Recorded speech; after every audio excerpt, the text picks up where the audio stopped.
دعا کرو کہ ظہور امام ہو جائے، یہ روز کا قصہ تمام ہو جائے۔ دعا کرو، دعا کرو، دعا کرو۔ اعوذ باللہ من الشیطان الرجیم، بسم اللہ الرحمن الرحیم، الحمدللہ رب العالمین، الصلاة والسلام علی سید الانبیاء والمرسلین وعلی خاتم النبیین وشفیع المذنبین سیدنا و مولانا ابی القاسم محمد وعلی آلہ الطیبین الطاہرین المعصومین ولعنۃ الدائمۃ علی اعدائہم اجمعین۔ اما بعد فقد قال اللہ تبارک و تعالی فی کتابہ المجید، بسم اللہ الرحمن الرحیم، وَلَقَدْ كَتَبْنَا فِي الزُّبُورِ مِن بَعْدِ الذِّكْرِ أَنَّ الْأَرْضَ يَرِثُهَا عِبَادِيَ الصَّالِحُونَ۔ مہدویت کے حوالے سے ہماری گفتگو کا سلسلہ جاری تھا۔ آج اس سلسلے کی 5ویں گفتگو ہے۔ آج ہمارا موضوع امام زمانہ علیہ الصلوۃ والسلام سے ملاقات کے امکان کے بارے میں ہے اور امام کی طولانی عمر کے بارے میں۔ پہلے ملاقات کو بیان کرتے ہیں کہ آیا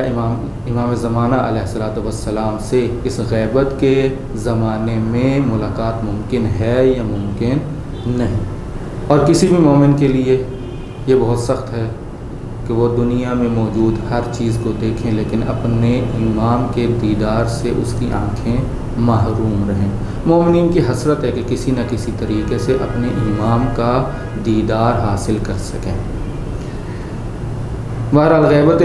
صغریٰ میں تو ملاقات ممکن تھی اور بہت سے لوگوں نے ملاقات کی، نواب ارباب بالآخر ملاقات کرتے تھے اور وہ بہت سے لوگوں کی انہوں نے ملاقات بھی کروائی۔ کچھ لوگوں نے تقاضا کیا، مومنین نے امام نے بالآخر ان سے ملاقات کی اور ان کی مشکلات کا حل انہیں بیان فرمایا۔ لیکن غیبت کبریٰ کے بارے میں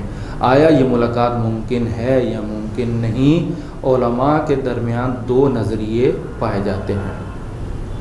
ایک نظریہ یہ ہے کہ اس غیبت کبریٰ میں ملاقات ممکن نہیں، اور دوسرا نظریہ یہ ہے کہ یہ ملاقات ممکن ہے۔ اب ہم دیکھتے ہیں کہ جو لوگ اس امکان کی نفی کرتے ہیں، جو کہتے ہیں کہ یہ ملاقات غیبت کبریٰ میں ممکن نہیں، ان کی دلیل کیا ہے؟ ان کی دلیل وہ توقیع ہے کہ جو امام زمانہ علیہ الصلوۃ والسلام کے آخری نائب علی بن محمد ثمری کو اس کی زندگی کے آخری ایام میں امام سے موصول ہوئی، جس میں یہ کہا گیا تھا کہ تم نے اپنا جانشین کسی کو نہیں بنانا۔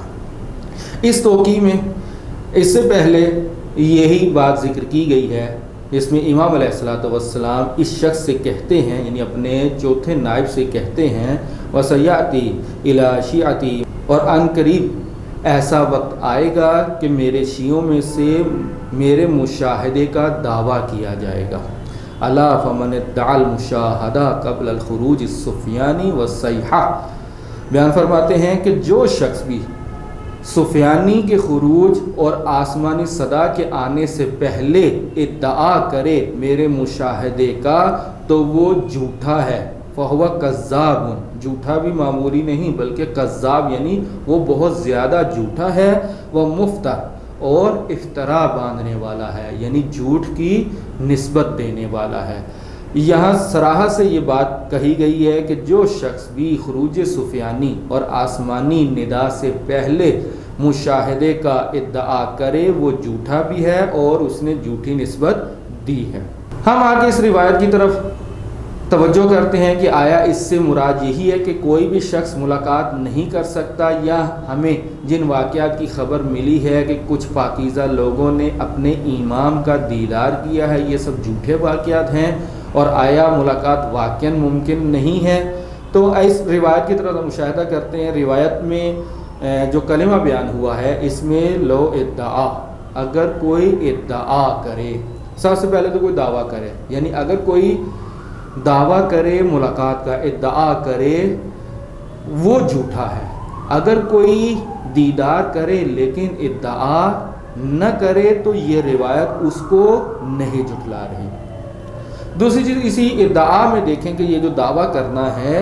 دعویٰ کرنا کسے کہتے ہیں؟ ادعا کرنا کسے کہتے ہیں؟ ادعا کرنا فی الواقع کہتے ہیں اپنی طرف بلانا، یعنی ادعا کرنا اعلان کرنا یا خبر دینے کے علاوہ ہے، یعنی ایک کسی چیز کی خبر دینا اور چیز ہے، کسی خبر کا اعلان کرنا اور چیز ہے، اور ادعا کرنا اور چیز ہے۔ ادعا ایک ایسی خبر کو کہتے ہیں جس میں اپنی طرف دعوت دی جائے، یعنی کوئی ایسا دعویٰ کر رہا ہے کہ اپنی طرف بلایا جا رہا ہے، یعنی آگے کہتا ہے کہ مجھے امام نے یہ دستور دیا ہے یا میری یہ ذمہ داری لگائی ہے کہ میں یہ کام کروں اور آپ لوگ میرا ساتھ دیں اور آپ میرے ساتھ چلیں، یعنی ادعا کا مطلب ہے اپنی طرف بلانا۔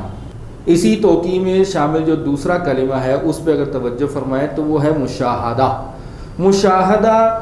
صرف دیکھنے کو نہیں کہتے، مشاہدہ جو لوگ ادبیات عرب سے آشنا ہیں وہ جانتے ہیں کہ یہ باب مفاعلہ ہے۔ باب مفاعلہ دلالت کرتا ہے اس چیز کے اوپر کہ جس میں ایک کام میں دونوں شریک ہوتے ہیں، یعنی اس میں اگر کوئی شخص یہ دعویٰ کرے کہ میں نے مشاہدہ کیا یعنی میں نے انہیں دیکھا، انہوں نے مجھے دیکھا، جیسے اردو زبان میں تقریباً ملاقات یہی معنی رکھتی ہے۔ بس اگر راہ چلتے ہم نے اگر کسی کو دیکھا تو اس کو مشاہدہ نہیں کہتے، یا اسے اردو زبان میں اسے ملاقات نہیں کہتے، صرف دیکھنا اور چیز ہے، اور مشاہدہ یعنی اس نے اسے دیکھا اور اس نے اسے دیکھا۔ اس کو عام طور پر ہم یہ معنی لیتے ہیں کہ یہ ملاقات پہلے سے طے شدہ ہوتی ہے، ارادتاً ہوتی ہے، جانتے بوجھتے ہوتی ہے، پہلے سے اس کا وقت مقرر کیا جاتا ہے کہ وہ بھی جائے ملاقات پہ آتا ہے اور یہ بھی جائے ملاقات پہ جاتا ہے اور وہاں ملاقات کرتے ہیں۔ اس کو تقریباً ہم اردو زبان میں کہہ سکتے ہیں کہ میٹنگ کے ساتھ اس کو تعبیر کیا جاتا ہے۔ بس یہاں مشاہدے کا ادعا کرنا ہے، یعنی مشاہدہ صرف دیکھنے کی نفی نہیں کی گئی بلکہ مشاہدہ کی نفی کی گئی ہے، یعنی ایک ایسی ملاقات کہ جو پروگرام کے تحت ہو اور جس میں اس کو کوئی پیغام دیا جائے جو یہ آ کے دوسروں کو پہنچائے۔ دوسرا یہ کہ اس چوتھے نائب کو جو توقیع دی جا رہی ہے اس کے آخری وقت میں، اور اس میں اس سے یہ کہا جا رہا ہے کہ تم نے کسی کو اپنا جانشین مقرر نہیں کرنا۔ اس کے بعد فرماتے ہیں کہ ان قریب شیعوں پہ ایسا وقت آئے گا کہ کوئی آ کے میرے مشاہدے کا ادعا کرے گا۔ اس سے ہمیں یہ بات سمجھ میں آتی ہے، یہ جو مشاہدے کا ادعا ہے یعنی جو یہ دعویٰ کرتا ہے کہ میں امام کا جانشین ہوں، میں امام کا وکیل ہوں، میں امام کا نمائندہ ہوں، چونکہ توقیع بالآخر یہی کہہ رہی ہے کہ میرے بعد یعنی علی بن محمد سمری کے بعد اب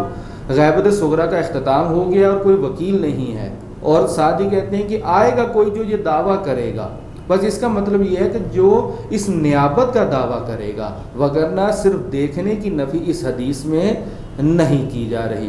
دوسرا اسی توقیع کے اندر سیاتی کے ساتھ بیان ہوا ہے، یعنی ان قریب وہ وقت آئے گا۔ ان قریب یہ کب کہا جا رہا ہے؟ یہ غیبت صغریٰ کے اختتام پہ یہ بات کہی جا رہی ہے، یعنی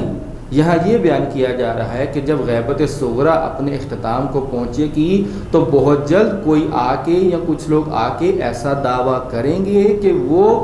ان کے بعد جانشین ہیں یا ان کے بعد امام کے نائب ہیں۔ بس اس مجموعی حدیث کو اگر ہم مشاہدہ کریں تو اس سے یہ نتیجہ نکلتا ہے کہ اگر کوئی شخص آ کر نیابت خاصہ کا دعویٰ کرتا ہے اور کہتا ہے کہ مجھے امام کا دیدار حاصل ہوا ہے، میں ان سے ملا ہوں، میری ملاقات ہوئی ہے جس میں انہوں نے مجھے اپنا جانشین یا مجھے اپنا نائب خاص قرار دیا ہے، تو اس چیز کی اس حدیث میں نفی کی جا رہی ہے۔ وگرنہ کوئی شخص امام کو دیکھتا ہے اور خصوصاً اگر دعویٰ بھی نہیں کرتا تو اس کی اس حدیث میں نفی نہیں کی جا رہی۔ بس اس کا نتیجہ یہ نکلا کہ امام کو دیکھنا ممکن ہے، اور یہ حدیث اس دیکھنے کی نفی نہیں کر رہی بلکہ یہ اس دعویٰ کی نفی کر رہی ہے کہ جو مشاہدے کا یعنی کسی پیغام کے حامل ہونے کے دعویٰ کرے اس کی نفی کی جا رہی ہے۔ بس نتیجہ یہ نکلا کہ امام سے ملاقات اگر وہ موجود ہیں کہ بالآخر موجود ہیں تو ان سے ملاقات ممکن ہے۔ اب جو لوگ قائل ہیں کہ یہ امام سے دیدار ہو سکتا ہے، یہ دیدار عام طور پہ وہ دو انداز میں ہوتا ہے، ایک اس کی صورت ہے اضطراری اور ایک اس کی صورت ہے اختیاری حالت میں۔ عام طور پہ جو دیدار ہم جو واقعات جو داستانیں پڑھتے ہیں وہ اضطراری حالت میں ہوتی ہے، یعنی امام معصوم کی بارگاہ میں کوئی شخص آ کے استغاثہ کرتا ہے، یعنی وہ کسی مشکل سے دو چار ہوتا ہے، مثلا راستہ بھٹک گیا ہے، حج پہ گیا تھا، واپسی کا اس کو راستہ نہیں ملا، اپنے قافلے سے بچھڑ گیا ہے، تو ایسے میں اپنے امام کو پکارتا ہے تو امام آ کے اس کی مدد کرتے ہیں، یعنی اضطراری حالت میں۔ اور جب وہ ملاقات کر رہا ہوتا ہے تو اس کو خبر نہیں ہوتی کہ یہ اس کے امام ہیں، اور جب وہ نظروں سے اوجھل ہو جاتے ہیں تو یہ متوجہ ہوتا ہے بعض نشانیوں کے ذریعے کہ یہ تو میرے امام تھے، بس ایسی ملاقات کی یا ایسے دیدار کی نفی نہیں کی گئی۔ اور بس اوقات بغیر اضطرار کے بھی ایسی ملاقات حاصل ہو سکتی ہے، جیسا کہ ابھی گزشتہ گفتگو میں آپ کی خدمت میں بیان کیا تھا مقدس اردبیلی کا واقعہ، یعنی مقدس اردبیلی کوئی راستہ نہیں بھٹک گئے تھے، کسی مشکل سے دو چار نہیں ہوئے تھے، بلکہ انہیں ایک علمی مسئلہ درکار تھا اور انہیں اس کے نتیجے میں امام کا دیدار حاصل ہوا تھا، اور انہوں نے خصوصیت کے ساتھ یہ قید لگائی تھی کہ میری اس ملاقات کا، میرے اس دیدار کا میری زندگی میں کسی سے تذکرہ نہیں کرنا۔ کیوں؟ چونکہ توقیع میں آیا ہے کہ جو ادعا کرے گا وہ جھوٹا ہے۔ بس مقدس اردبیلی کے واقعے میں یہ ادعا نہیں پایا جاتا اور ایسا دیدار ممکن ہے، اس میں کوئی مشکل نہیں ہے۔ اب سوال یہ ہے کہ جن لوگوں کو یہ ملاقات حاصل ہوتی ہے، آیا ان کی داستانوں کو نقل کرنا صحیح ہے؟ بہت سے علماء ہیں جنہوں نے ان داستانوں کو اکٹھا کر کے کتابی شکل دی ہے، تو اس کا جواب یہ ہے کہ یہ فائدے سے خالی نہیں ہے، یہ اپنی جگہ مفید ہے۔ جو چیز غلط ہے وہ یہ ہے کہ جس نے ملاقات کی ہے وہ اس کی تشہیر نہیں کر سکتا، وہ لوگوں میں جا کے اس کا ادعا نہیں کر سکتا، لیکن دوسرے لوگوں کو پھیلانے میں کوئی حرج نہیں ہے۔ لہٰذا علماء نے اس سلسلے میں اس موضوع کے اوپر کتابیں لکھی ہیں اور اس کے مختلف فوائد ہیں، جیسا کہ لوگوں کا اعتقاد اپنے امام کی نسبت قوی ہوتا ہے، لوگوں کے دلوں میں محبت پیدا ہوتی ہے، لوگ اپنے امام سے توسل کرتے ہیں اور اس چیز کا احساس کرتے ہیں کہ واقعاً ہمارے سروں پہ ہمارا امام موجود ہے۔